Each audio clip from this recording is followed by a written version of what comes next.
She is not a nurse. She is a ghost. Those were the last words Victor Mercer whispered before the paramedics loaded him into the ambulance. His wrists zip-tied together, his eyes still fixed on the woman standing in the ruins of the fourth floor. The blood on the floor of St. Jude's North Ward did not belong to a patient. It belonged to the man who thought he was a hunter. The man who walked into this hospital with a rifle and a death wish, never knowing he had just locked himself in a cage with something far more dangerous than he could ever imagine. And the woman standing over the chaos, holding a surgical scalpel with the precision of a surgeon, but the cold, calculating eyes of someone who had killed before and would kill again if necessary, was not what anyone expected. Her platinum blonde hair had come undone from its severe bun wild and tangled around a face streaked with soot and blood. Her scrubs were torn, burned in places revealing glimpses of scarred skin and corded muscle that did not belong on a quiet night shift nurse. She was trembling, but not from fear. The trembling was something else entirely. The slow release of adrenaline that had kept her moving through fire and bullets and impossible choices for the last 6 hours. Behind her, the hallway was a war zone. Shattered glass carpeted the floor like diamonds scattered by a careless giant. Smoke still curled from doorways where flames had eaten through walls before the sprinklers finally won their battle. Emergency lights painted everything in strobing red, making the scene look like something out of a nightmare, which for the 14 people who had been trapped on this floor, it absolutely had been. The firefighter who had pulled her from the ladder bucket could not stop staring at her. He had seen a lot in his 20 years on the job, but he had never seen a woman jump from a fourth-floor window with a child clinging to her neck, catch a drainage pipe with one hand, hang there with a dislocated shoulder, while the building burned above her and still have the presence of mind to swing the kid into his arms before she fell. That was not human. That was something else. "Who the hell is she?" his partner asked, watching as the woman in the torn scrubs finally sat down on an overturned gurney, her head dropping into her hands. The firefighter checked his notes the ones dispatch had given him when they arrived. "Night nurse, Claire Mitchell. Been working here 3 years." "Night nurse." His partner laughed, but there was no humor in it. "Sure. And I am the Easter Bunny." 12 hours earlier, no one at St. Jude's Memorial Hospital even knew her name. It was a Tuesday in November when the storm rolled into Seattle, and by the time the clock struck 2 in the morning, the rain was falling so hard that it sounded like applause against the glass facade of St. Jude's Memorial Hospital. Inside on the fourth floor, where the trauma and post-operative patients slept in their drug-induced peace, the world was different.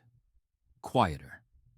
The air smelled of floor wax and antiseptic, that particular hospital smell that most people hated, but Claire Mitchell had learned to find comforting. It meant safety. It meant control. It meant that no one was shooting at her, and after everything she had been through, that was enough. Claire sat at the nurse's station, the blue glow of the monitoring system reflecting in her dark green eyes as she typed patient notes with mechanical precision. To anyone watching, and no one ever watched, because no one ever noticed Claire Mitchell. She looked exactly like what her employee file said. She was a 32-year-old night shift nurse with no distinguishing features and even less personality. Her scrubs were 2 sizes too big shapeless fabric that turned her figure into a formless blur. Her hair, which was actually a striking platinum blonde when she let it down, was scraped back into a bun so tight and severe that it looked almost brown in the dim light. She walked with a shuffle, her shoulders perpetually hunched as if she was trying to occupy as little space in the world as possible, and she never ever made eye contact with anyone. "She is a robot."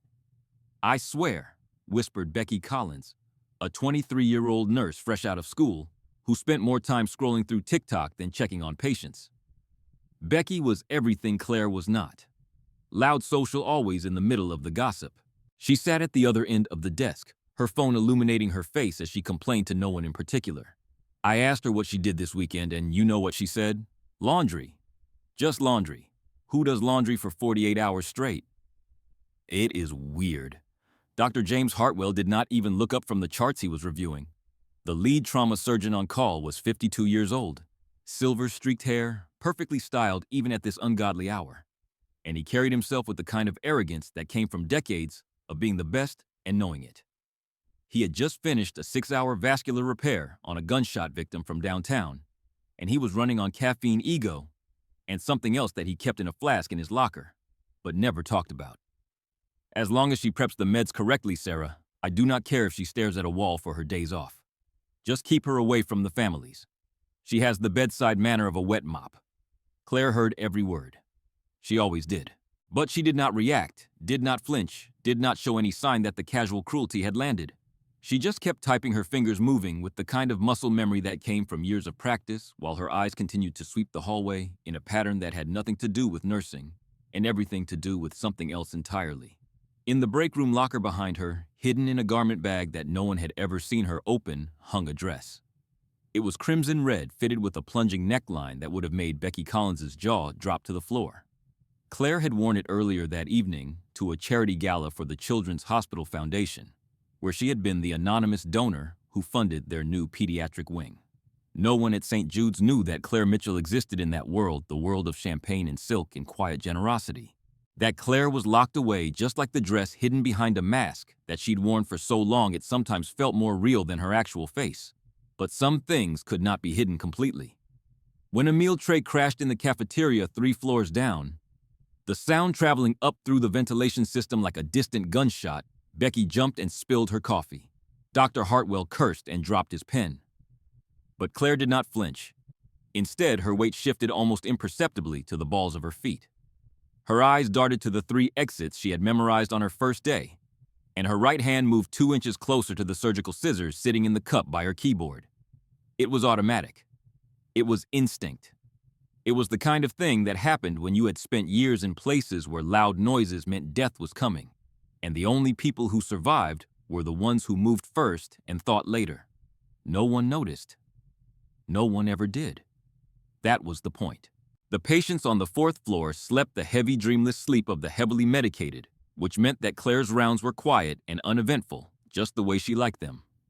She moved from room to room like a ghost, her soft-soled shoes making no sound on the linoleum, checking vitals and adjusting IV drips with hands that were so steady they might as well have been made of stone. To the untrained eye, she was just a nurse doing her job. But every now and then, when she let her guard down for just a moment, something else showed through. In room 402, she changed an IV bag for an elderly man who had come through bypass surgery the day before, and as her hands moved through the familiar motions, a flash of memory hit her so hard that she had to grip the bed rail to steady herself. Dust, heat, the taste of copper in her mouth. A compound in the Pesh Valley, Afghanistan, where she had knelt in exactly this position 7 years ago, but instead of an IV bag, she had been holding a pressure bandage against a sucking chest wound while bullets whipped over her head like angry hornets. The soldier beneath her hands had been 22 years old, fresh out of training, and he had died looking up at her face because she was the last thing he was ever going to see, and she had promised him it would be okay, even though they both knew she was lying. She blinked, and the memory faded, and she was back in Seattle, back in the quiet hospital, back in her safe little life, where the loudest sound was the beep of a heart monitor, and no one ever died because of her. Room 408 was different. The patient there, a man in his late 30s, who had been admitted for a knife wound during an alleged robbery, was awake when she entered. That was not unusual.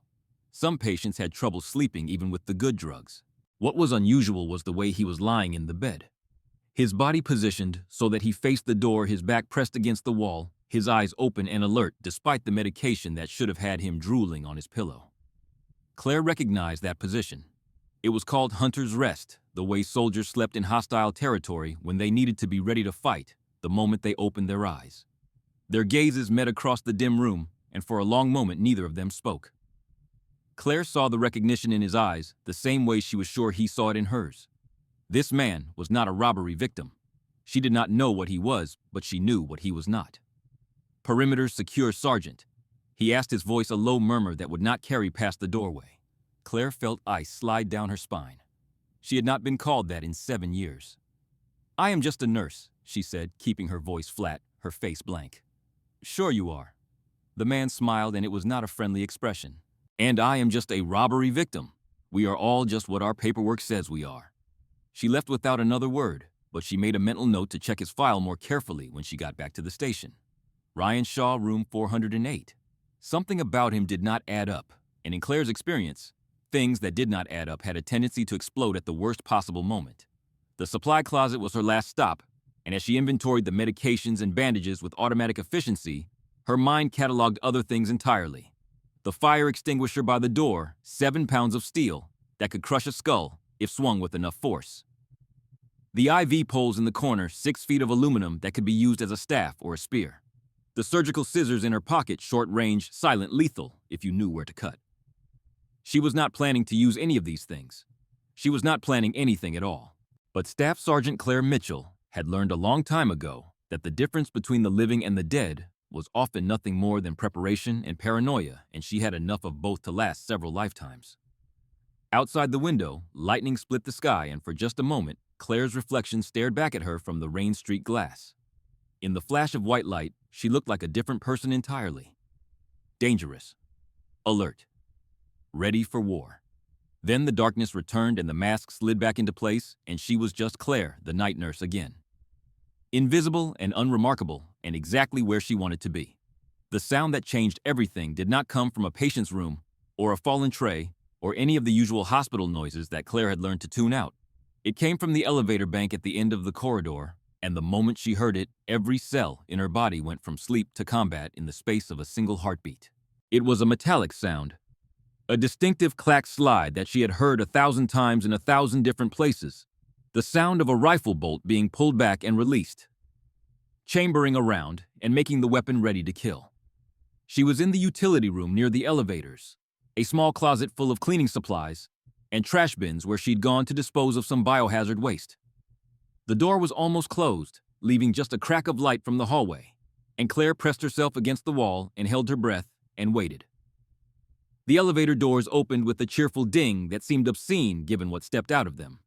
He was big, the kind of big that came from both genetics and dedication, easily 6'4" and 250 pounds of solid muscle packed into a heavy trench coat that was soaked through with rain. His boots were tactical grade, the kind that soldiers wore, not civilians. He had a duffel bag slung over one shoulder and a rifle held in both hands, with the easy familiarity of someone who had spent serious time learning how to use it. AR-15 platform. Claire's mind cataloged automatically modified with a short barrel for close quarters and a holographic sight that probably cost more than most people's monthly rent. This was not a gangbanger with a cheap pistol and a drug problem. This was a trained shooter with professional equipment and a specific purpose. But it was his face that told her the most. She had expected crazy, the wild-eyed look of a man who had snapped and decided to take as many people with him as possible. Instead, she saw something far more dangerous: calm. His expression was controlled, focused, almost peaceful in a terrible way. And beneath the calm, buried deep but not deep enough to hide completely, she saw grief.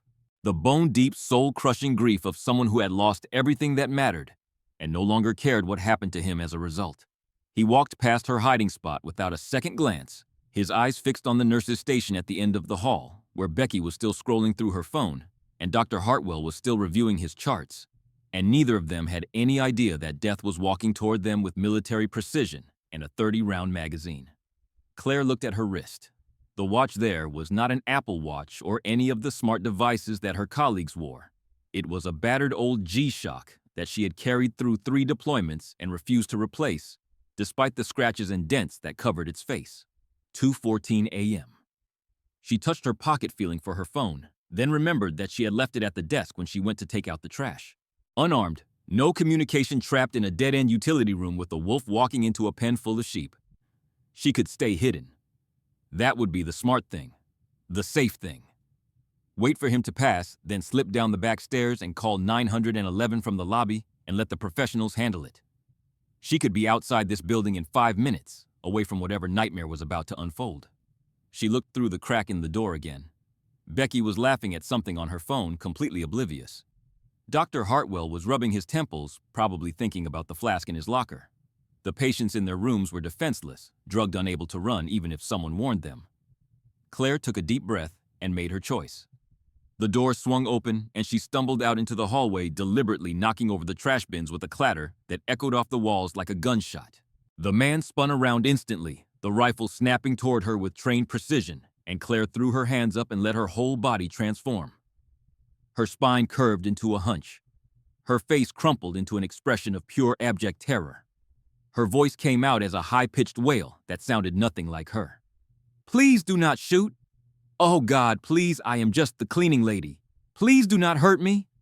She collapsed to her knees, making herself as small and pathetic as possible, her body language screaming harmless, helpless, not a threat. The man studied her for a long moment, and she could see him calculating, assessing, deciding whether she was worth a bullet.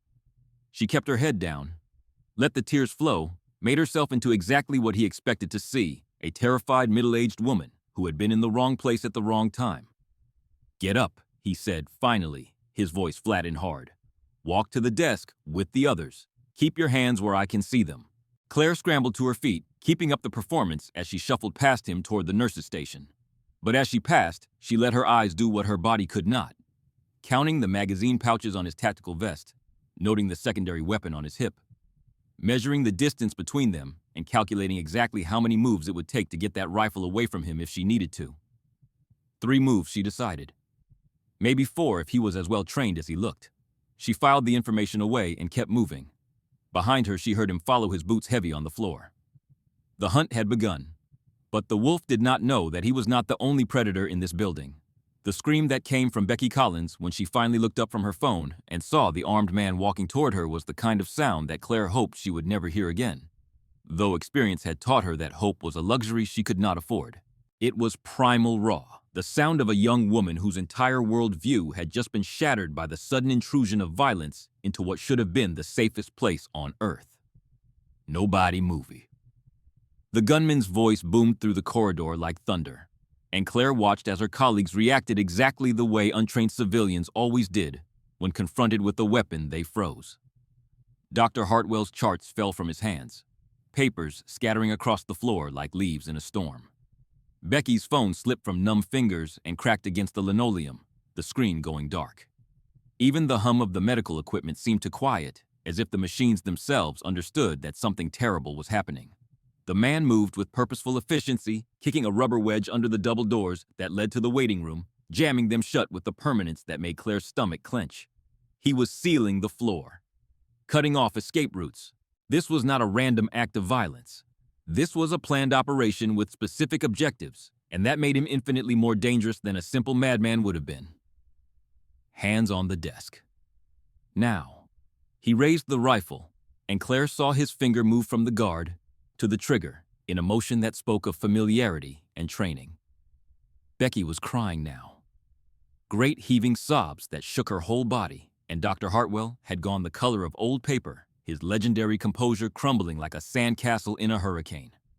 "Please," Becky gasped. "I do not understand. I have not done anything. Please just—" The gunshot cut her off mid-sentence so loud in the confined space that Claire felt it in her chest like a physical blow.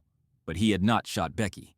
The round had gone into the ceiling, sending down a shower of dust and tile fragments that rained onto the pristine floor like snow in hell. It was a warning shot, a demonstration of power, and it worked exactly as intended because suddenly no one was talking anymore. "Next one goes in a kneecap," the man said, and his voice had the calm certainty of someone who meant exactly what he said. "Where is Dr. James Hartwell?" Claire watched Hartwell's face as the question landed, saw the moment when confusion turned to recognition, turned to something that looked remarkably like guilt. The surgeon raised his trembling hands, his mouth opening and closing several times before words finally emerged. I am Dr. Hartwell. I do not understand. What do you want?" The gunman turned the weapon toward the surgeon, and Claire could see his finger tightening on the trigger in a way that made her very glad she was not standing between them. "You remember me, doctor. You remember Margaret Mercer. 3 years ago, table 4. The name hit Hartwell like a physical blow, and Claire saw him stagger backward, his hand reaching for the desk to steady himself. Whatever color had been left in his face drained away completely, leaving him looking like a man who had just seen his own grave. "You said it was routine," the gunman continued, and his voice was cracking now, the calm facade beginning to splinter under the weight of whatever was driving him. "You said she would be home for Christmas. You told me to wait in the lobby, told me not to worry, told me she was in good hands." He took a step closer, and the grief that Claire had glimpsed earlier was fully visible, now pouring off him in waves that were almost tangible. "You killed her, doctor. You were drunk in that operating room and you killed my wife, and then you buried the evidence and went on with your life like nothing happened." The accusation hung in the air like poison gas, and Claire filed away every word while keeping her expression frozen in an appropriate mask of terror. "Victor Mercer." She thought remembering news reports from 3 years ago about a surgical death that had been ruled an unavoidable complication. Margaret Mercer, age 54, deceased during cardiac bypass surgery. The case had been quietly settled out of court, and Dr. Hartwell had continued his illustrious career without so much as a disciplinary hearing. But apparently someone had not been satisfied with that outcome. Tonight, Victor Mercer said, reaching into his coat and pulling out a small tripod and camera, "We are going to have a trial. You are going to tell the world what you did, and then everyone is going to know what kind of monster they have been trusting with their lives." He began setting up the camera, with hands that were steady despite the emotion in his voice, and Claire realized with a sinking feeling that this was not a robbery or a random attack. This was a performance, a reckoning, and the only audience member Mercer cared about reaching was already dead.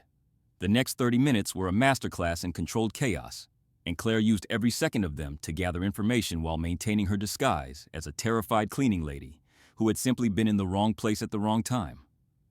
Mercer ordered the patients brought out of their rooms and into the hallway, a task that fell to Becky, since Claire had positioned herself as too hysterical to be useful, and watching the young nurse try to move frightened injured people while crying uncontrollably would have been heartbreaking if Claire had allowed herself to feel anything beyond the cold calculation that had kept her alive through situations far worse than this one.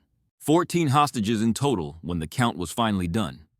12 patients in various states of recovery, ranging from Mrs. Patterson, an elderly woman with dementia who kept asking if this was a fire drill, to Leo Brennan, an 8-year-old boy recovering from a ruptured spleen who was clearly trying very hard to be brave and failing miserably.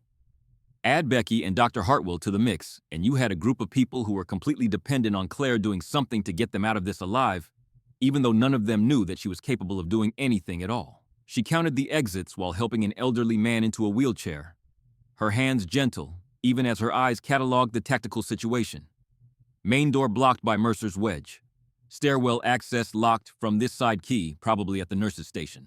Windows 4th floor, 50-foot drop not viable for evacuation. Fire escape other end of the building past Mercer's position. The odds were not good, but she had worked with worse. What bothered her most was not Mercer himself, who was clearly operating on a plan and could potentially be reasoned with once she understood his objectives more fully. What bothered her was room 408, where Ryan Shaw had been when the lockdown started. She had not seen him brought out with the other patients, which meant he was either hiding incapacitated or playing his own game that she did not yet understand. Another variable in an equation that already had too many unknowns. And then there was the matter of the security cameras. Claire had noticed it almost immediately, the way you notice a door that should be closed standing open, or a shadow that does not match its source. The small red lights that should have been blinking on the hallway cameras were dark. They had been working earlier, she was sure of it. She always checked the cameras as part of her mental security sweep when she started her shift. But sometime between midnight and now, someone had disabled them. Mercer had not done it. He had come straight from the elevator to the nurse's station without stopping, and the security system was controlled from the ground floor anyway, which meant someone else had turned off the cameras before Mercer even arrived. An accomplice. Someone inside the hospital who had helped plan this attack. Claire filed the information away and continued her performance, shuffling along the wall with the other hostages while her mind raced through possibilities. The security guard in the lobby was a man named Ben Torres, a retired football coach who seemed friendly enough, but who Claire had never fully trusted because there was something about the way he watched people that did not match his good old boy persona. Could he be the inside man? And if so, what else had he done to prepare for tonight? She positioned herself near the end of the line of hostages close to the hallway that led to room 408. If she could get away for even 30 seconds, she could check on Shaw, find out what his deal was, maybe acquire an ally or at least eliminate a potential threat. "Hey!" Mercer's voice cut through her planning like a knife. "You? Cleaning lady. What are you doing?" Claire froze, hunching her shoulders and making herself look as pathetic as possible. Nothing. I am sorry, I am scared. I do not know what to do. Please, do not hurt me." Mercer studied her for a long moment, and Claire felt the weight of his attention like a physical pressure. She had been underestimated her entire military career, first because she was a woman, and then because she was attached to a support team rather than a combat unit, and she had learned to use that underestimation as a weapon. But Mercer was smarter than most, and she could see him trying to figure out why something about her did not add up. "Stay where I can see you," he said finally, "and stop moving around. You are making me nervous." Claire nodded frantically and pressed herself against the wall, but not before she caught a glimpse of movement through the cracked door of room 408, a face half hidden in shadow. Ryan Shaw, watching the scene unfold with eyes that were far too alert for someone on post-operative painkillers. He was not a victim. He was a player, and somehow, Claire was going to have to figure out whose side he was on. The camera was rolling its small red light a single point of focus in the chaos of the hallway, and Victor Mercer stood behind it like a director preparing to shoot the most important scene of his life, which Claire supposed was exactly what he was doing, if you considered that this scene would probably be the last thing he ever filmed. "Tell them," Mercer said, his voice steady, despite the emotion that was clearly tearing him apart inside. "Tell them what you did to my wife." Dr. Hartwell stood in front of the camera, like a man facing a firing squad, which was not entirely inaccurate given the circumstances. The arrogance that had defined him for decades was completely gone now, replaced by a raw, naked terror that made him look at least 10 years older than he had seemed just an hour ago. His hands were shaking so badly that he had to clasp them together to keep them still, and when he opened his mouth to speak, the first few attempts produced nothing but a strangled croak. I do not remember her," he finally managed, and Claire could tell from Mercer's reaction that this was exactly the wrong thing to say. "You do not remember her." Mercer's voice was dangerously flat. "You cut open her chest. You held her heart in your hands, and you do not remember her. I operate on hundreds of people every year. I cannot remember them all. It is not possible." Mercer moved so fast that Claire barely had time to track him, closing the distance between himself and Hartwell in 2 long strides and pressing the barrel of the rifle against the surgeon's forehead. The metal must have been cold because Hartwell flinched and let out a small, pathetic whimper that would have been satisfying under other circumstances. Her name was Margaret Mercer. Said, and now his voice was breaking, the composed exterior crumbling to reveal the devastation beneath. She was a kindergarten teacher for 32 years. She made the best apple pie you have ever tasted. She could not carry a tune to save her life, but she sang in the shower every morning anyway. She was my best friend, my partner, my everything, and you killed her because you could not put down the bottle long enough to do your job. He reached into his coat with his free hand and pulled out a folder thick with documents, which he threw at Hartwell's feet. Papers scattered across the floor, and Claire caught glimpses of official letterheads, laboratory results, witness statements, security footage, timestamps. 3 years of investigation, she realized. 3 years of building a case that the legal system had refused to hear. Blood alcohol content of 0.08. Mercer continued, his voice rising. Nurse incident reports that were never filed. Security footage of you at a bar 3 hours before surgery. I have it all, doctor. I have enough to destroy you. And now the whole world is going to see it. Claire watched Hartwell's face as the evidence landed, and she saw something there that surprised her recognition.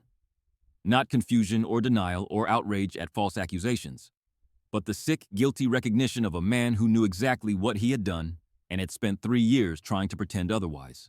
Mercer was telling the truth. Hartwell had been drunk that night, and Margaret Mercer had died because of it. The revelation complicated things in ways that Claire did not have time to fully process.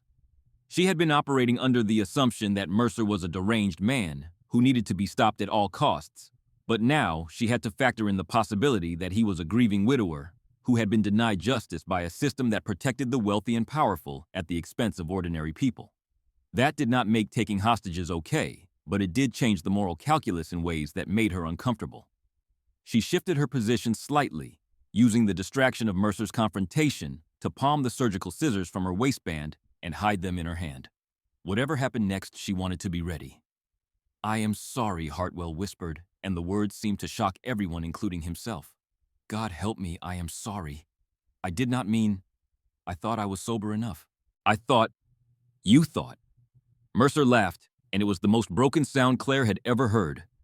"You thought. And my wife paid for your thoughts with her life." He stepped back, lowering the rifle slightly, and Claire saw her chance. If she moved now while he was distracted, she could close the distance and... Wait.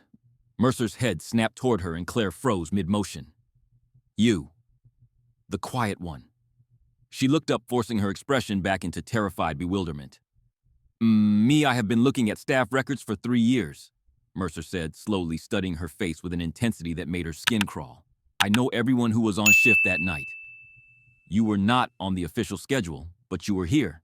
I saw you in the background of the security footage checking charts at the nurse's station an hour before surgery. Claire felt ice flood her veins. She had picked up an extra shift that night. She remembered it now. Remembered the chaos of the emergency case, remembered noticing that Hartwell seemed a little off, but not saying anything because who was she to question the hospital's star surgeon? Did you know, Mercer asked, and his voice was eerily calm. Did you know he was drunk? 14 pairs of eyes turned to look at her. Hostages, a madman with a gun, and a question that Claire did not know how to answer because the truth was that she had suspected something was wrong that night, and she had stayed silent just like everyone else. I do not, she started, but the words caught in her throat. Mercer nodded slowly, something like understanding crossing his face. You did know. You all knew. And none of you said a word. The accusation hung in the air, and Claire realized that she was not just fighting a gunman anymore. She was fighting her own complicity in a system that had allowed a preventable death to be swept under the rug in the name of protecting institutional reputation. The door to room 408 creaked open behind her, and everything got a lot more complicated. Ryan Shaw did not look like a patient when he stepped into the hallway. He looked like exactly what Claire had suspected he was from the moment she saw him lying in that bed, a professional. His movement was smooth despite the bandaging visible under his hospital gown, and the small pistol in his hand was held with the casual confidence of someone who had used similar weapons many times before. Everyone stay calm, he said, his voice cutting through the tension like a blade. I am not here to hurt anyone. Mercer spun toward the new threat, his rifle snapping up with trained precision. Drop the weapon now, cannot do that. Shaw positioned himself against the wall, giving himself a clear line of sight to both Mercer and the corridor behind him. I have got my own problems tonight, and they are about to become everyone's problems if we do not figure this out fast. Claire watched the standoff develop, her mind racing through possibilities. 2 armed men, 14 hostages, and her in the middle with nothing but surgical scissors and a whole lot of questions. Who are you? She demanded, abandoning part of her helpless victim act, because the situation had evolved beyond the point where that was useful. Shaw glanced at her, and she saw recognition in his eyes. He had figured out what she was, just as she had figured out what he was. DEA. Undercover. My cover got blown yesterday, and the people I was investigating tracked me here. You are a cop. Becky's voice was high and hysterical. Oh my God, you are a cop. We are saved. We are not saved. Shaw's tone was flat and final. The cartel I was investigating knows I'm in this hospital. They sent people to clean up the mess. Right now, there is a team downstairs getting ready to come up here and kill everyone who might have heard me talk in my sleep. The revelation landed like a bomb, and Claire saw Mercer's expression shift from hostility to confusion to something that looked remarkably like concern. Whatever his plan had been for tonight, having a Mexican drug cartel show up was not part of it. That is insane, Hartwell stammered. This is a hospital. There are security guards, there are cameras. The cameras are already disabled, Claire said quietly, and everyone turned to look at her. She straightened up slightly, letting a little more of her real self show through the mask. Someone turned them off before Mr. Mercer even got here. And I am guessing that same someone is the reason the ground floor has been so quiet for the last half hour. Shaw nodded grimly. Ben Torres, the security guard. He has been on the cartel payroll for 2 years. I did not know until I saw him talking to one of their enforcers last week. Torres Mercer's face went pale. He is the one who helped me plan. He told me the best time to come when the cameras would be down for maintenance. You have been played. Shaw moved closer, lowering his weapon slightly in a gesture of good faith. Torres needed a distraction, something to keep the cops busy and the hospital locked down while his people did what they came to do. You were perfect. A grieving widower with a grudge and enough proof to make your revenge look legitimate. Claire watched Mercer as the truth sank in.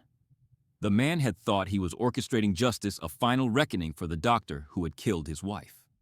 Instead, he had been a puppet, dancing on strings held by people who did not care about Margaret Mercer or justice or anything except covering up their drug operation. No, Mercer whispered, shaking his head. No, this was supposed to be about her. This was supposed to mean something. It still can. The words came out of Claire's mouth before she had time to think about them, and suddenly, Both armed men were looking at her with expressions that ranged from suspicious to curious. She stepped forward, dropping the last pretense of helplessness, and let them see what she really was. I do not know what DIA's plan is, and I do not know what you are trying to accomplish tonight, Mr. Mercer.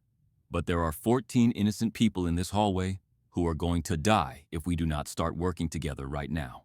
Who the hell are you? Shaw demanded. Claire met his eyes steadily. Staff Sergeant Claire Mitchell, 75th Ranger Regiment Cultural Support Team, retired. But some skills do not retire, no matter how hard you try to leave them behind. The transformation was complete. The hunched shoulders straightened. The shuffling feet planted themselves with military precision. The timid expression hardened into something that belonged on a battlefield rather than a hospital floor. And both men, the DEA agent and the grieving widower, looked at her with a new understanding. We have 3 problems. Claire continued, her voice taking on the clipped cadence of a tactical briefing. Mercer's locked down this floor, but that lockdown is the only thing keeping Torres's people from coming up here and killing everyone. Shaw, you have intel on the cartel's forces. Mercer, you have knowledge of the building layout and Torres's plans. And I have... She paused, looking down at the scissors in her hand. I have improvisation skills and a really strong motivation to get these people out alive. She looked at each of them in turn, the drug cop with his cover blown and the grieving husband whose revenge had turned to ashes in his mouth. So, what is it going to be? Are we going to keep pointing guns at each other while the real enemy gathers strength downstairs? Or are we going to do what needs to be done? The alliance that formed in the next 5 minutes was awkward, fragile, and built on a foundation of mutual desperation rather than trust.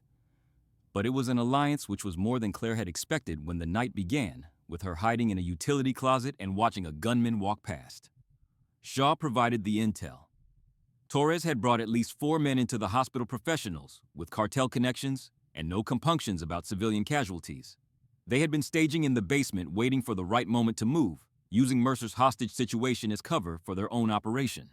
The original plan had been to let things play out upstairs, wait for the police to storm the building, and use the confusion to grab Shaw and disappear. But when Shaw had failed to appear among the hostages, the timeline had accelerated. They will be coming soon, Shaw concluded, checking his pistol's magazine. Probably through the service stairs on the east side. Torres has keys to everything. Mercer provided the building knowledge. He had spent months planning this night, walking the halls as a visitor, memorizing layouts and schedules and security patterns. He knew where every door led, where every camera was supposed to be, where the weak points were in the hospital's emergency procedures. The 4th floor has 2 stairwells and 1 elevator. The elevator is the one I came up in. The main stairwell is sealed from this side. The service stairs. He hesitated. Torres told me they were blocked for maintenance. I am guessing that was a lie. Claire provided the tactical assessment. We cannot hold this position. Too many access points, too many civilians, not enough weapons.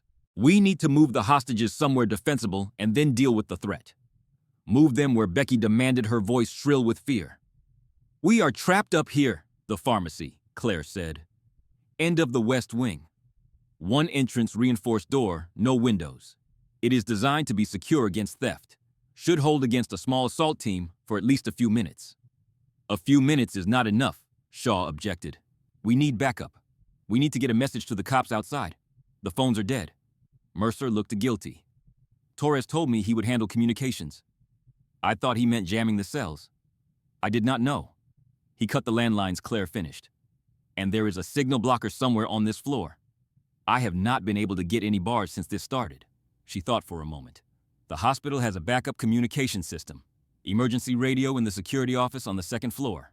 If someone can get down there without being seen, I will go, Shaw stepped forward. I am already on their target list. Might as well make myself useful.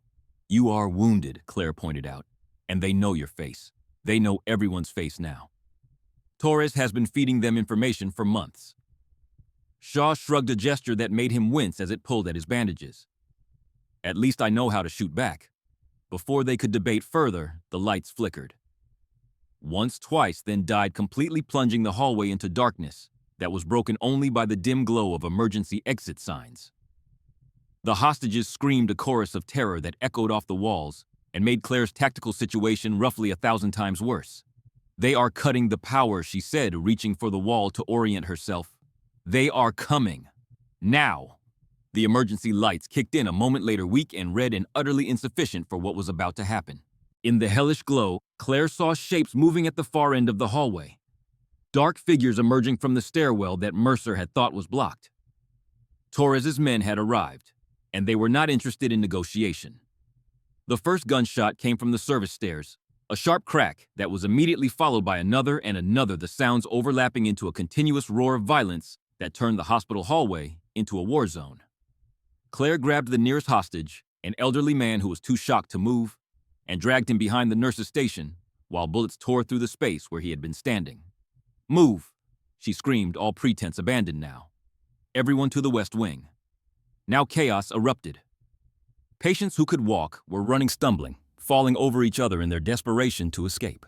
Those who could not walk were being dragged by whoever was closest, wheelchairs and IV stands, creating obstacles that saved lives when bullets meant for flesh hit metal instead. Claire grabbed Leo, the 8-year-old boy, and tucked him against her chest, using her body as a shield, as she herded a group of hostages toward the relative safety of the corridor. Shaw was returning fire, his pistol barking in measured shots that showed training rather than panic. Mercer, to his credit, was using his rifle to cover the retreat, laying down suppressive fire that kept the attackers from advancing too quickly. Whatever his original intentions had been, he had apparently decided that protecting innocent people from cartel hitmen was more important than his vendetta against Hartwell. Through here, Claire kicked open a supply room door and pushed the hostages inside. "Stay down, stay quiet, do not move until I come back." She caught Leo's eye as she set him down among the others. The boy was terrified, his face pale and streaked with tears, but he was not screaming. He was watching her with an intensity that seemed far too mature for an 8-year-old. "Are you going to save us?" he asked. Claire did not hesitate. "Yes."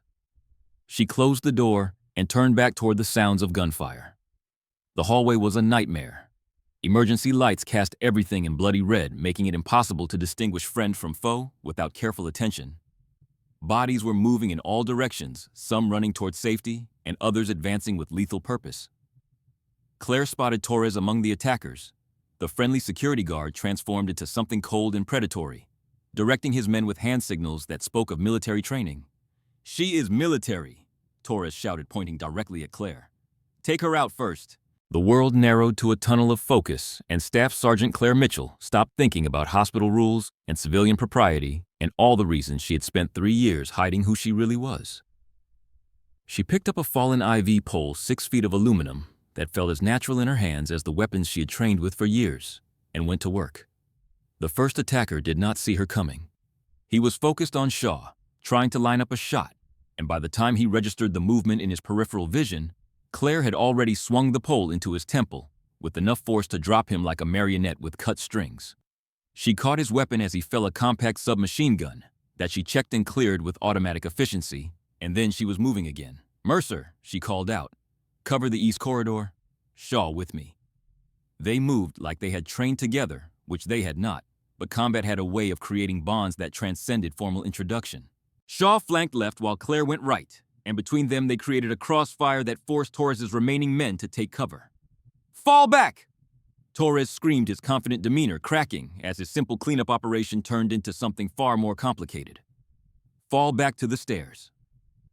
But the stairs were blocked now. Mercer having finally found a use for his meticulous planning. He had jammed the door with furniture from a nearby room, creating a barricade that would take precious minutes to clear. Torres looked at his remaining men, then at the 3 armed individuals standing between him and his target, and made a decision. He pulled something from his vest, a small black device that Claire recognized with a sinking feeling, and pressed the button. The explosion came from below. Not on their floor, but close enough to shake the building and send plaster raining from the ceiling. Claire felt the shockwave through the floor, heard the distant sound of breaking glass and screaming alarms, and understood immediately what Torres had done. He had set the building on fire.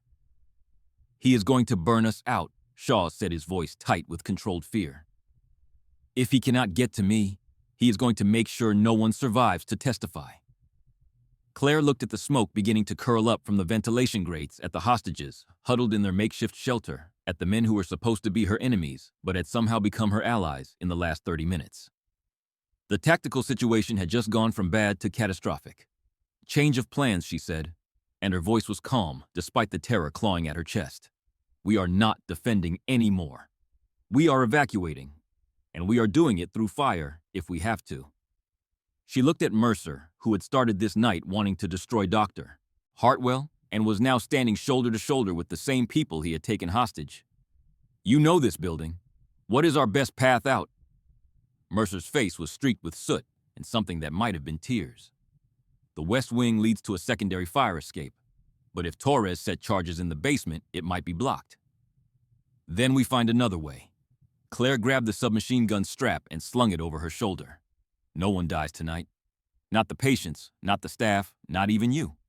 She met his eyes. Your wife would not want innocent people to burn because of what happened to her. The words hit Mercer like a physical blow. He staggered, and for a moment, Claire thought he might collapse. But then, something hardened in his expression. A decision being made, a line being crossed that could not be uncrossed. No, he agreed quietly. She would not. He straightened up, and when he looked at Claire, she saw the ghost of the high school teacher he had been. Before grief had twisted him into something dangerous. Let us get these people out of here. The smoke was getting thicker by the minute, curling up through the ventilation grates and spreading across the ceiling like a living thing, hungry for oxygen and human lungs. Claire had maybe 15 minutes before the air became unbreathable. Maybe less if Torres had used accelerants in his charges. And in that time, she needed to move 14 terrified civilians through a building that was rapidly becoming a death trap. Everyone who can walk, form a line behind me. Her voice cut through the panic like a blade carrying the authority of someone who had commanded soldiers in situations far worse than this one and expected to be obeyed without question. If you cannot walk, grab onto someone who can. We are moving as one unit and no one gets left behind. The hostages responded to her tone more than her words, some primitive part of their brains recognizing the voice of someone who knew what they were doing and latching onto it like a lifeline. Becky, who had spent the last hour crying and useless, suddenly found reserves of strength she did not know she had, helping Mrs. Patterson to her feet and wrapping an arm around the confused elderly woman's waist. Dr. Hartwell, his face gray with shock and guilt, took position beside a patient whose leg was in a cast, ready to support him if needed. Shaw, take point, Claire ordered. Mercer, you are rear guard. Anyone comes up behind us, you make them regret it. Shaw nodded and moved to the front of the group, his pistol held low but ready, while Mercer fell back to cover their retreat with the rifle that had started this night as a weapon of vengeance and was now their best defense against the men who wanted them all dead. It was a strange alliance. Claire thought a DEA agent and a would-be terrorist working together to save the people caught in the middle. But war made strange bedfellows, and this was definitely war. They moved through the west corridor in a shuffling mass, too slow for Claire's liking, but as fast as the wounded and elderly could manage. The smoke was worse here, thick enough to sting the eyes and make breathing difficult, and Claire pulled her scrub top up over her nose and mouth in a makeshift filter that would buy her maybe an extra minute of consciousness if things got really bad. Leo appeared at her side, his small hand finding hers in the chaos. I am scared, he whispered, and the admission cost him something she could tell the brave face he had been trying to maintain crumbling in the face of fire and smoke, and the very real possibility of death. I know, Claire said, squeezing his hand. Being scared is normal. Being scared means you understand what is happening. But I need you to do something for me, okay? What I need you to be scared and keep moving at the same time. Can you do that? The boy looked up at her, his eyes reflecting the hellish red of the emergency lights, and nodded. I can do that. Good man. They reached the junction where the west corridor split one path leading to the secondary fire escape and the other to the pharmacy that Claire had originally planned to use as a defensive position. Shaw held up a fist military hand signal for stop, and everyone froze. Fire escape is blocked, he reported, his voice tight. I can see flames through the window. Torres did not just set one charge, he set them everywhere. Claire's heart sank, but she did not let it show on her face. Leaders did not panic, not in front of their people. Not when panic was the difference between survival and death. Pharmacy it is. We hold there until help arrives or we find another way out. There might not be another way out, Hartwell said, and his voice cracked on the words. Claire turned to look at him.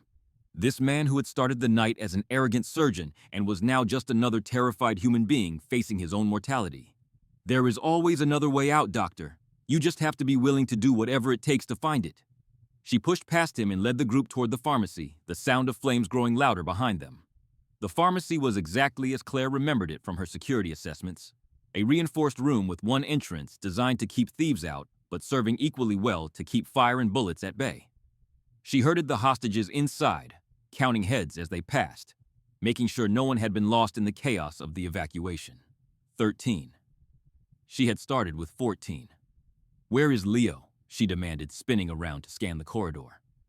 The boy had been right beside her moments ago, his hand in hers, and now he was gone. He went back. Becky's voice was hysterical. He said something about his mom's picture. He ran back toward his room. I tried to stop him, but Claire did not wait for the rest.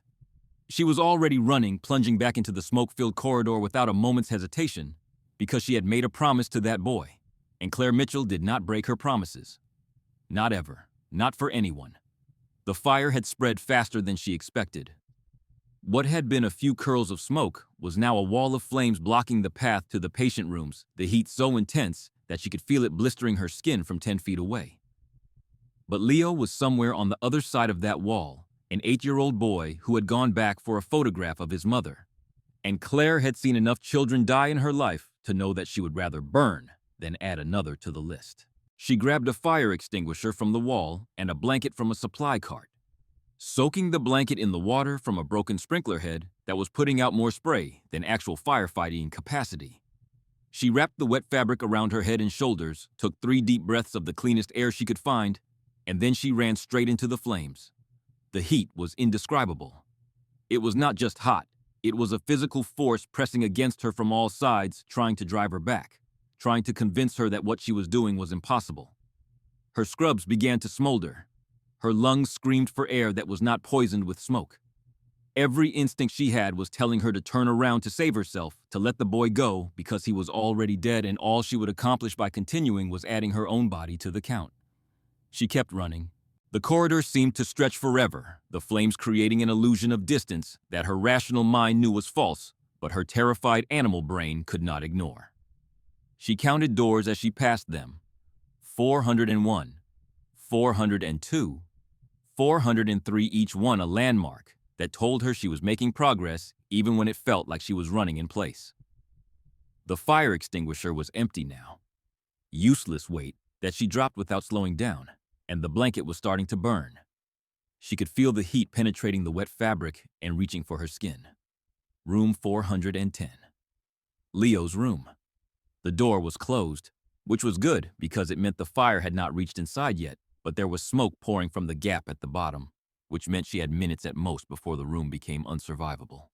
She hit the door with her shoulder, felt it give way, and stumbled inside to find Leo huddled in the corner, clutching a small photograph to his chest and crying so hard that he could barely breathe.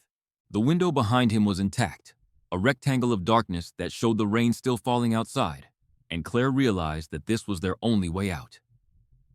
"Come here," she said, and her voice was raw from the smoke, but still carrying the authority that had gotten her through 3 deployments and 1,000 impossible situations. "Put your arms around my neck and do not let go. No matter what happens, you do not let go." Leo scrambled to obey, wrapping himself around her like a monkey, and Claire grabbed an oxygen tank from the corner of the room and swung it at the window with every ounce of strength she had left. The glass held. She swung again, feeling the impact jar through her arms, feeling the heat from the fire that was now eating through the door behind her.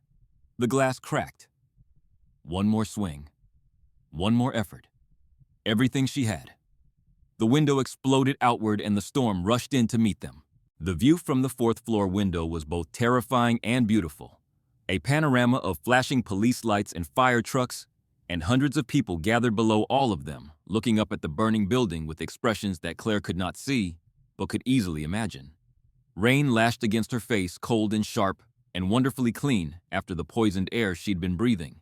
And for a moment, she just stood there on the windowsill, holding the boy, and trying to figure out how the hell she was going to get them both to the ground alive. The fire ladder was extended, but it was too far away, at least 10 feet to the right and 5 feet below, swaying in the wind like a drunk trying to find his balance. The firefighter in the bucket was screaming something, but the words were lost in the roar of the flames and the howl of the storm. Below them, 50 feet of empty air and then concrete that would kill them both instantly if they fell. Not falling was not an option. The fire was coming through the door now, tongues of flame licking at the ceiling, and in seconds the whole room would be engulfed. Claire saw the drainage pipe 3 feet to her left, a rusted iron relic that ran down the side of the building from the roof to the street. It was not designed to hold weight.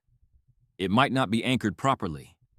It was absolutely certainly without question the stupidest idea she had ever had in a life full of stupid ideas that had somehow worked out. "Leo," she said, adjusting her grip on the boy, "do you trust me?" He looked at her with eyes that had seen too much for an 8-year-old that had been forced to grow up in the space of a few hours, and shook his head. "No." Claire almost laughed. "Almost. Good. Trust gravity instead." She jumped, not toward the ladder which was too far and too uncertain.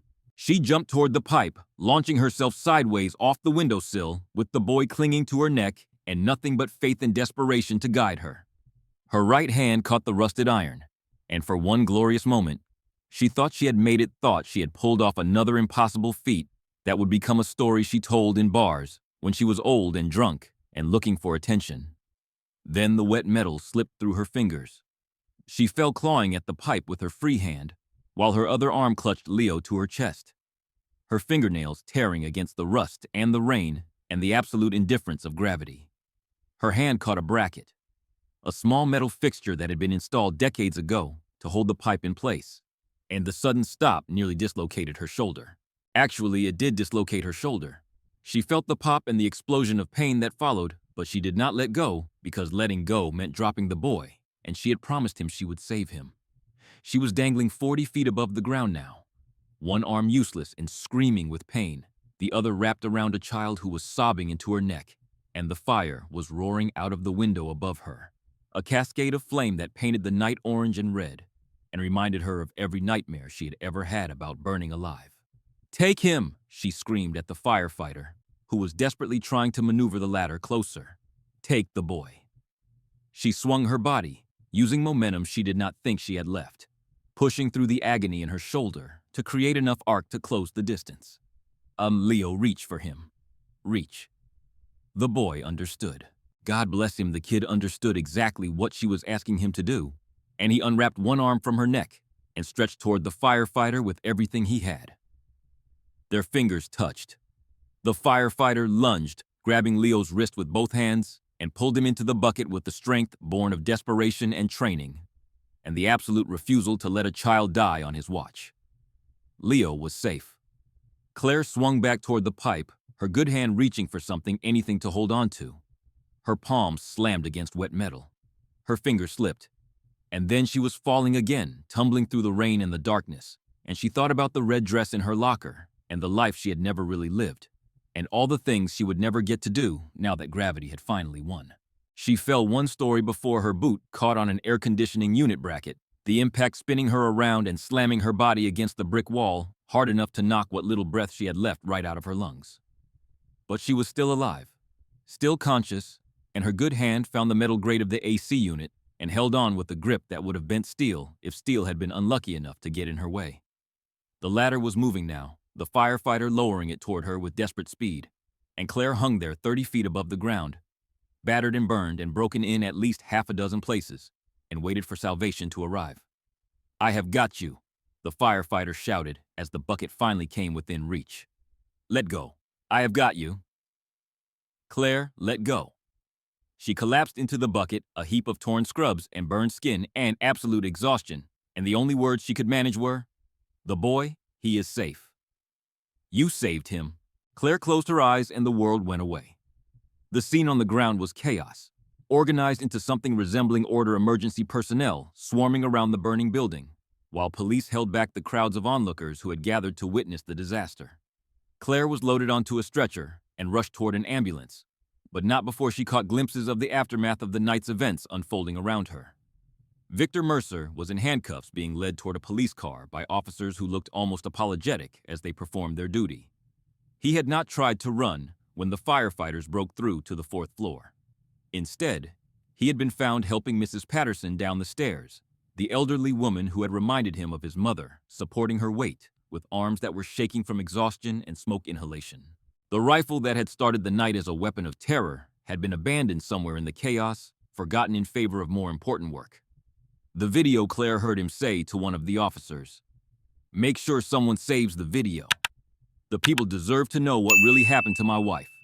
The footage from his camera had already gone viral. She would learn later uploaded automatically to a streaming service before the fire had destroyed the physical evidence. Dr. James Hartwell's confession was playing on every news channel in the country, and the hospital's legal team was reportedly in full panic mode trying to contain the damage. But that was a problem for another day. Another set of people who got paid to worry about such things. Ben Torres was in custody as well, dragged from the burning basement by a SWAT team that had finally breached the building when the fire made waiting impossible. His cartel connections were being unraveled by federal investigators who had been tracking the organization for months, and the evidence that Ryan Shaw had gathered during his undercover operation was more than enough to bring down dozens of people who had thought themselves untouchable. Torres would spend the rest of his life in federal prison, assuming the cartel did not arrange for him to have an accident before he could testify. Shaw himself was being loaded into an ambulance a few feet away from Claire. His shoulder wound reopened, but his spirit apparently intact. He caught her eye as they wheeled him past and raised his good hand in a small salute. "Hell of a night, Sergeant," he called out. "Could have been worse," Claire replied, and she actually meant it. The last thing she saw before the ambulance doors closed was Leo wrapped in a shock blanket and clutching his photograph being held by a woman who must have been his mother. The woman was crying, her face buried in her son's hair, and Leo was looking at Claire with an expression that she would remember for the rest of her life. He was alive. They all were. Every single hostage had made it out of that building against odds that should have been impossible, because one woman had refused to accept that some people were meant to die tonight. The ambulance doors closed, and Claire finally let herself stop being a soldier. The steady rhythm of the heart monitor was the first thing Claire became aware of when she finally clawed her way back to consciousness, that familiar beep beep beep that she had listened to thousands of times during her years as a nurse, but had never expected to hear from the other side of the equation. She opened her eyes to the sterile white ceiling of an ICU room, and for a long disorienting moment, she could not remember where she was or how she'd gotten there. Then the pain hit her, and everything came flooding back. 3 broken ribs, a dislocated shoulder that had been reset while she was unconscious, second-degree burns across her back and arms that the doctor said would heal, but would leave scars, smoke inhalation damage to her lungs that would require weeks of therapy to fully repair. And underneath all of that, a bone-deep exhaustion that made her wonder if she would ever feel normal again. "Welcome back, Sergeant." The voice came from her left, and Claire turned her head to find Dr. James Hartwell sitting in a plastic chair beside her bed. He looked terrible, she noted with some satisfaction. Dark circles under his eyes, stubble on his chin, the kind of haunted expression that came from confronting truths you had spent years trying to avoid. He was wearing civilian clothes instead of his pristine white coat, and there was something different about him that she could not quite identify until she realized what it was. The arrogance was gone. The man who had treated her like furniture for 3 years, who had snapped at nurses and dismissed anyone who dared to question his judgment, had been replaced by something smaller and sadder and infinitely more human. "I read your file," he continued, his voice barely above a whisper. "All of it. The deployments, the commendations, the things you did over there that most people could not even imagine." He paused, swallowing hard. "For 3 years, I treated you like you were nothing. I snapped at you. I ignored you. I made jokes about your bedside manner to the other staff. And the whole time I was standing next to someone who had more courage in her little finger than I have had in my entire life." Claire did not say anything. She did not need to. "Mercer was right," Hartwell said, and the words seemed to cost him something like he was paying a debt that had been accumulating interest for far too long. "I was drinking that night. I thought I was sober enough, thought I could handle it, thought that my skills were good enough to compensate for whatever the alcohol was doing to my judgment. And Margaret Mercer died because I was too arrogant to admit that I was not the god I thought I was." He broke down, then tears streaming down his face, his shoulders shaking with sobs that he had probably been holding back for 3 years. Claire watched him cry, this man who had caused so much damage with his ego and his addiction, and she felt something that surprised her. Compassion. The embolism would have killed her anyway. She said finally, her voice rough from the smoke damage, "I have seen the medical reports. No surgeon in the world could have predicted it or prevented it." You made a mistake that night, a serious one, but that mistake did not cause Margaret Mercer's death. The universe did that all on its own. Hartwell looked up at her, his eyes red and swollen, hope and disbelief warring on his face. You do not have to protect me. I know what I did. I am not protecting you. Claire shifted in the bed, wincing at the pain that shot through her ribs. I am telling you the truth. The same truth I am going to tell when the investigation happens. You were impaired that night, and that was wrong, and you need to face the consequences of that choice. But Margaret Mercer's death was not your fault. It was a tragedy. And there is a difference between making a mistake and being a murderer. What consequences? Hartwell asked. The hospital is already trying to cover everything up. They want to make the whole thing disappear. Then do not let them. Claire met his eyes, her gaze steady, despite the exhaustion pulling at her. You have a choice, doctor. You can keep running from what you did, keep hiding behind the institution that protected you, keep pretending that you are something you are not. Or you can face it. Admit what happened. Get help for the drinking. Become the surgeon your patients deserve, instead of the one who thinks he is too important to make mistakes. Hartwell stared at her for a long moment, and Claire could see the struggle playing out behind his eyes. It would be so easy for him to take the path of least resistance, to let the lawyers and the PR people smooth everything over, to go back to his comfortable life of prestige and denial. But something had changed in him. Something that the fire and the fear and the confrontation with his own mortality had broken open, and Claire could see him making a decision that would define the rest of his life. Okay, he said finally, his voice barely audible. Okay, I will do it. I will face it. Claire nodded, and something that might have been a smile crossed her face. That is the first step. The rest is going to be harder, but at least you are moving in the right direction. 3 weeks later, the 4th floor of St. Jude's Memorial Hospital looked almost normal again. The fire damage had been repaired. The walls repainted, the equipment replaced with newer and better versions of everything that had been destroyed. But the people who walked those halls had been changed in ways that could not be fixed with paint and money, and Claire could see the difference every time she looked into their eyes. She was standing at the nurse's station, the same spot where she had spent 3 years being invisible, but everything about her was different now. Her scrubs actually fit for one thing. No longer the shapeless disguise she had worn to avoid attention. Her platinum blonde hair was down clean and bright, instead of scraped back into that severe bun that had made her look like a different person entirely. She stood straight, her shoulders back, her eyes meeting the gaze of everyone who passed, instead of sliding away to avoid connection. The mask was gone. For better or worse, everyone knew who Claire Mitchell really was. Becky Collins approached her hesitantly, holding a small wrapped box in both hands. The young nurse had changed too, Claire noticed. Her phone was nowhere in sight, and there was a seriousness in her expression that had not been there before the night that everything fell apart. The staff wanted to give you this, Becky said, holding out the box. I know you hate attention, and I know you probably do not want any kind of ceremony or whatever, but we needed to do something. You saved all of us, Claire. You saved me even though I spent 3 years being terrible to you, and I do not know how to thank you for that, except to say that I am sorry, and I will never make that mistake again. Claire took the box, surprised by the weight of it, and carefully removed the wrapping to reveal a small velvet case. Inside was a new name badge, identical to the ones worn by every other nurse in the hospital, except for 2 crucial differences. The first was her name, Claire Mitchell, RN Charge Nurse. The second was a subtitle that made her throat tighten unexpectedly. 75th Ranger Regiment retired. Charge Nurse. She looked up at Becky with raised eyebrows. That means more paperwork. It means you run the show, said a voice from behind her, and Claire turned to find Dr. James Hartwell stepping off the elevator. He looked different too, she noticed. Thinner, more tired, but also somehow more present than he had ever seemed before. He was wearing a visitor's badge instead of his staff credentials, and there was a humility in his bearing that would have been unthinkable a month ago. I resigned from my position, he explained, answering the question she had not asked. I am getting treatment for the drinking. When I am ready, if I am ever ready, I will apply to work somewhere else, somewhere that does not know my history, and I will try to be the doctor I should have been all along. He paused, his eyes meeting hers. But I wanted to come back and tell you something first. What is that?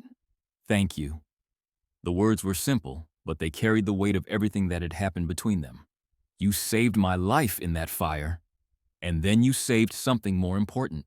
You gave me a chance to become someone better than I was. I do not know if I will succeed, but I am going to try. And that is because of you." Before Claire could respond, a small figure burst through the stairwell door and ran toward her with the kind of energy that only children and golden retrievers seem to possess. Leo Brennan, fully recovered from his injuries, launched himself at Claire with enough force to make her stumble backward, his arms wrapping around her waist in a hug that seemed determined to squeeze all the air out of her lungs. "You came back," he shouted, his face pressed against her stomach. "Mom said you might not come back, but I told her you would, because you promised you would save us, and you did. And you always keep your promises." Claire looked down at the boy, at this small person she had carried through fire, and jumped out of a building to protect, and felt something crack open in her chest that she had kept locked away for a very long time. She knelt down to his level, her hands on his shoulders, and smiled. "I always keep my promises," she agreed. "And I promise I am going to be here for a long time." "Okay." Leo nodded solemnly. "Okay." His mother was standing a few feet away, tears streaming down her face, mouthing the words "thank you" with the gratitude that needed no voice to be heard.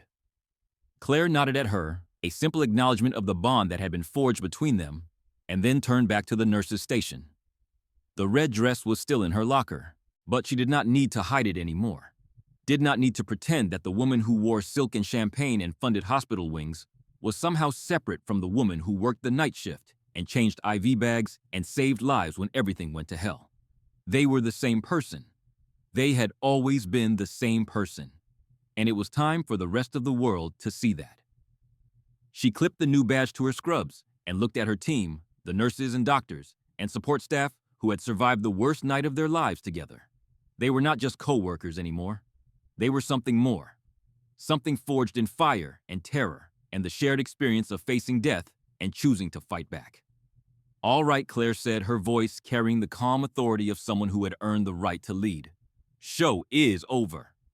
Mrs. Patterson needs her medication, and we have 3 new admissions coming in from the ER. Let us get to work." She walked down the hall, and for the first time in 3 years, she did not shuffle. She walked like what she was, a soldier who had found peace, a healer who had never stopped being a warrior, and a woman who had finally stopped hiding from the world.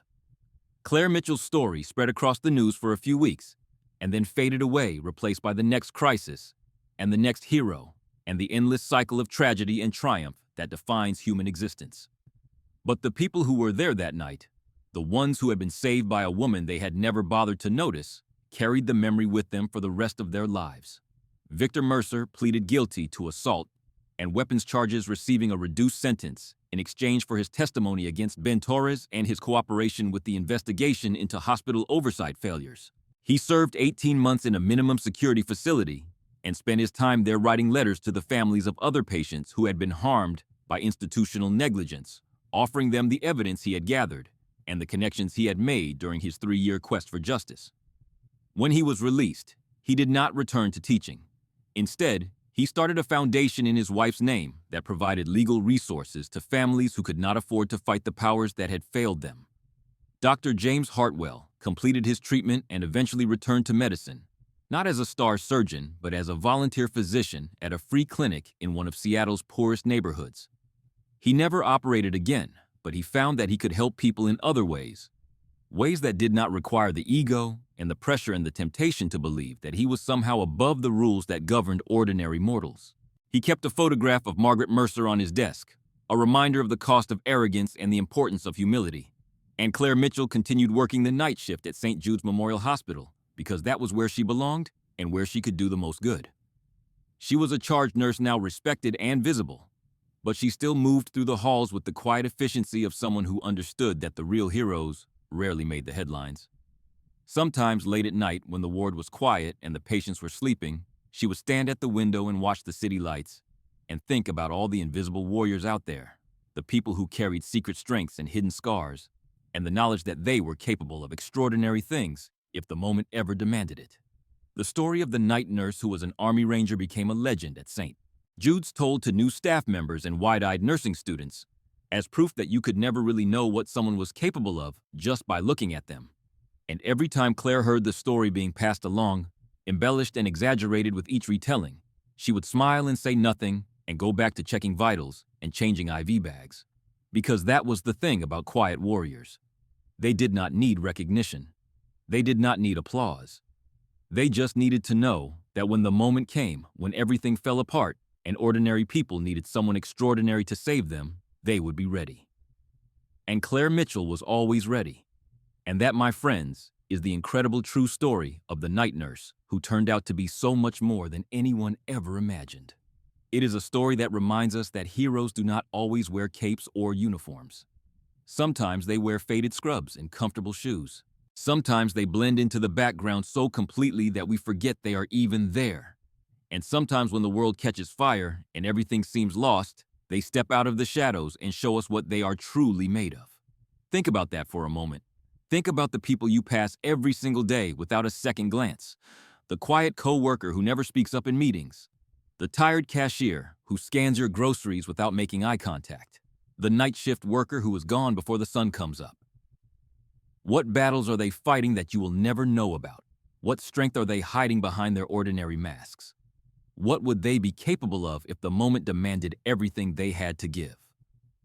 We live in a world that celebrates the loud and the flashy, the influencers and the celebrities, the people who demand attention and get it. But maybe, just maybe, the real heroes are the ones who never ask for recognition at all.